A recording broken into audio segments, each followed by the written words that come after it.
안녕하십니까, 우짜입니다. 이번 이야기는 채권 시장은 패드 풋을 테스트하고 있다 입니다. 그럼 보시죠. 미국 국채 2년물과 30년물 상승의 의미.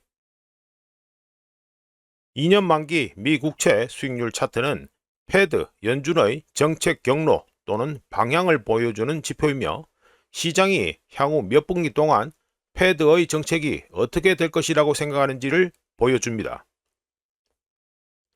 이런 배경 속에 2년 만기 미 국채 수익률이 4%를 돌파한다는 것은 중요합니다. 왜냐하면 투자자들은 패드, 미국 연준이 향후 몇 개월 동안 금리 인하를 하고 금리 인하가 경기 침체를 구할 것이라고 가정했는데, 이제 그 가정이 흔들리고 있기 때문입니다. 경기 침체 우려가 커지면 시장에서 중앙은행의 완화적인 통화정책을 반영하기 때문에 2년 만기 미 국채 수익률은 하락하는 것이 일반적입니다. 하지만 차트는 패드, 연준에게 그런 재량권이 없다고 말해주고 있습니다. 유가 상승, 고착화된 인플레이션, 증가하는 재정적자, 그리고 여전히 견조한 명목 경제 지표들이 단기 금리를 정상적인 경기 둔화에서 예상되는 것보다 더 타이트하게 유지 또는 금리 인상을 예상하게 만들고 있습니다. 장기 금리는 더 큰 경고 신호입니다. 30년 만기 미 국채 수익률은 단순히 패드, 연준에만 한정되는 것이 아니라서 만기 프리미엄, 재정 신뢰도, 미 재무부 국채 공급량, 인플레이션 불확실성, 그리고 미국 밖에 있는 미국 국채 수요까지 모두 고려해야 합니다. 장기 국채 수익률이 5%를 넘는다는 것은 투자자들이 미 국채를 수십 년 동안 보유하는데 더 높은 보상을 원한다는 의미인데요. 장기 국채 수익률은 주택담보대출, 상업용 부동산, 은행들 대차 대조표, 기업 재융자, 주식가치 평가, 정부 이자 비용에 영향을 미칩니다. 2년 만기 국채 수익률은 중앙은행의 긴축 정책이 유지될 수 있다고 말하고 있으며, 30년 만기 국채 수익률은 시장이 시스템 자체의 자금 조달 비용에 의문을 제기하고 있음을 보여줍니다.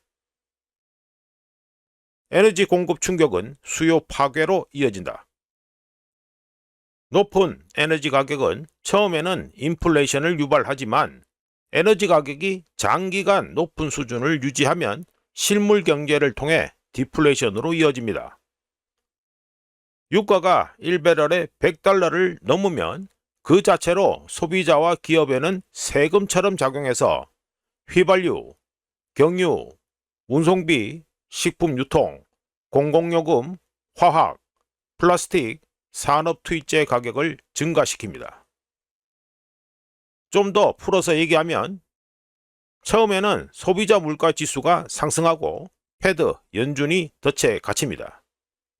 그러면 가게는 지출을 줄이고 기업은 마진을 잃고 화물 운송은 둔화되며 신용경색이 심화되고 수요가 급감하기 시작합니다. 그리고 수요 감소 또는 수요 파괴가 전 세계적으로 확산되면 상황 자체가 완전히 다시 바뀝니다. 예를 들어 유럽은 수입을 줄이고 중국은 해외 구매자들의 구매력 약화로 수출을 줄일 수밖에 없습니다. 신흥시장은 식량, 연료, 외환, 달러 부채로 타격을 입고, 일본은 에너지 수입 감소와 해외 수요 약화로 어려움을 겪습니다. 미국 소비자들은 소비를 줄이고 재고는 쌓이고 기업들의 마진은 줄어들며 결국 해고와 신용 손실이 뒤따르게 됩니다. 즉, 나중에 유가가 하락한다고 해서 수요 파괴에 따른 충격이 무해했다는 것을 입증할 수는 없습니다. 왜냐하면 공급 차질에 따른 유가 상승 충격이 마침내 수요를 파괴하는 단계까지 도달했음을 의미하기 때문이지요. 피해 발생 단계. 위험한 점은 경제가 이미 경기 후반 조짐을 보이고 있는 가운데 금리 곡선의 양 끝이 모두 상승하고 있다는 것입니다. 경제가 호황을 누리는 가운데 국채 수익률이 상승했다면 주식시장은 더 잘 대응할 수 있습니다. 하지만 인플레이션, 에너지 비용, 부채 공급, 재정 신뢰도가 패드, 미 연준을 옴짝달싹 못하게 하는 상황에서 국채 수익률이 상승한다면 상황은 완전히 달라집니다. 관련한 사례로 1970년대 사례가 있는데 경기 침체, 리세션이 즉각적인 채권 시장 안정으로 이어지지 않았기 때문입니다. 왜냐하면 인플레이션 심리와 1차, 2차 석유 파동이 이미 자리 잡고 있었기 때문이지요. 당시 시장이 인플레이션에 대한 공식적인 설명이나 전망 자체를 신뢰하지 않았기 때문에 주식은 하락했으며 국채 수익률은 높은 수준을 유지했었습니다. 덕분에 초기 단계는 인플레이션적처럼 보였고 후기 단계는 디플레이션적이게 되었습니다. 그리고 피해는 그 사이에서 발생합니다. 결론: 2년 만기 국채 수익률 상승은 시장이 원하는 만큼 빠르게 패드, 미국 연준이 금리를 인하하지 못할 수도 있음을 시사하고 30년 만기 국채 수익률 상승은 투자자들이 미국 장기 국채를 보유하는데 더 많은 보상을 원한다는 걸 보여줍니다. 하지만 전 세계적인 수요 감소 또는 수요 파괴가 확실해진다면 시장은 금리 인하를 반영하면서 2년 만기 미 국채 수익률은 결국 하락할 가능성이 큽니다.